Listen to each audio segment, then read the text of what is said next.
Hi friends, అందరికీ happy Dasara.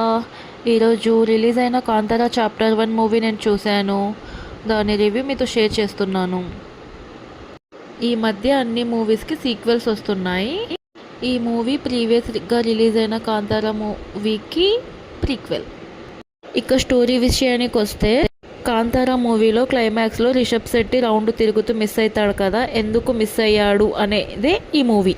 And ఆ ప్లేస్లోనే ఎందుకు మిస్ అయ్యాడు అనేది ఈ మూవీ. రిషబ్ శెట్టి యాక్టింగ్ చాలా బాగుంది, బ్యాక్గ్రౌండ్ మ్యూజిక్ చాలా బాగుంది, లొకేషన్స్ చాలా బాగున్నాయి. ఇంకా మిగతా యాక్టర్స్ కూడా చాలా బాగా పర్ఫామ్ చేశారు.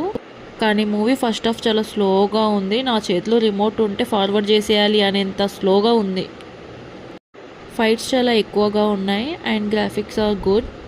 మూవీ ఎక్స్పెక్ట్ చేసినంతగా అనిపించలేదు. పర్లేదులే, కాంతారా చాప్టర్ 2 బాగుంటే చాలు. అండ్ ఈ మూవీకి నా రేటింగ్ 2.5 మ్యాంగోస్. అండ్ అలాగే నా ఛానల్ని కొంచెం సబ్స్క్రైబ్ చేసుకొని లైక్ కూడా చేయండి. Thank you.